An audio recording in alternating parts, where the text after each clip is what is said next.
పెట్టించాలి. ఎప్పుడు కూడా మహానాడు నిర్వహించేటప్పుడు ఒక 2-3 ఏరియాలు తీసుకొని పరిశీలన చేస్తుంటారు. దానిలో భాగంగా మొదటగా శ్రీకాకుళం తీసుకోవడం జరిగింది.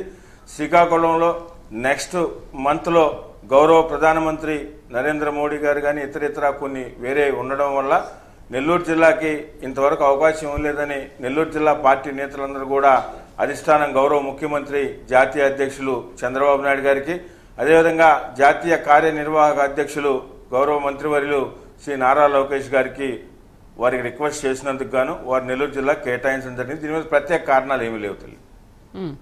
అయితే గిరిధర్ రెడ్డి గారు, మరి ఏంటంటే మీరు ప్రత్యేకంగా నెల్లూరు జిల్లాను ఎంచుకోవడానికి కారణం ఏమీ లేదు అని అంటున్నారు. అక్కడ కంచుకోటగా ఉన్న వైసీపీని మొన్న జరిగిన ఎన్నికల్లో 10కి 10 మీరు గెలుచుకున్నారు. అండ్ అక్కడ స్ట్రాంగ్గా లేదు అన్న ఒక ఉద్దేశంతోనే మీరు నెల్లూరు జిల్లాని పర్టికులర్గా ఎంచుకున్నారా? మీరు ఏ విధంగా అక్కడ స్ట్రాంగ్ అవబోతున్నారు ఈ మహానాడుతో? అమ్మా, ఇప్పుడు మీరు చెప్పిన దాంట్లోనే సమాధానం ఉంది.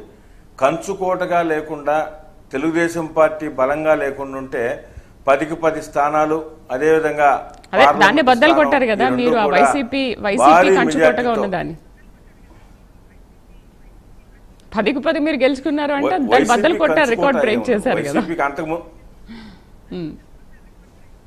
అదేనమ్మా, మీరు చెప్పిన దాంట్లోనే ఉంది. కంచుకోటగా ఉన్నదాన్నే ఏముంది, అంతకుముందు కూడా తెలుగుదేశం పార్టీకి సీట్లు వచ్చున్నాయి. 2014, 19 మంది వచ్చినాయి. 19, 24 మధ్య వైసీపీ వచ్చింది. 24, 29లో ఇప్పుడు తెలుగుదేశం పార్టీ వచ్చింది. ఎవరికి కంచుకోట ఏమి కాదు, ఎవరికి అట్లా ఏమి లేదమ్మా. ప్రత్యేకంగా ఏదో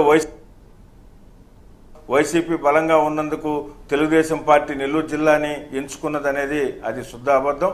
అలా ఏమీ లేదు. వైసీపీ ఎప్పుడు కూడా అంత బలంగా, ఓన్లీ ఈ 2 సంవత్సరాల్లో వైసీపీ బలంగా ఉందంటే మీడియా పరంగా గట్టిగా వాయిస్ ఏదో ఒకరిద్దరు మాట్లాడుతుంటే బలంగా ఉందనుకోవడం అది అమాయకత్వం అని మా అభిప్రాయం.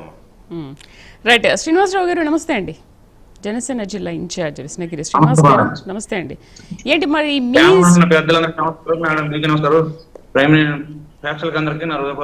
చెప్పండి మేడం. రైట్, మీ స్ట్రాటజీ ఏంటి? ఇప్పుడు కూటమిలో మీరు కూడా భాగంగా ఉన్నారు. పవన్ కళ్యాణ్ ఈ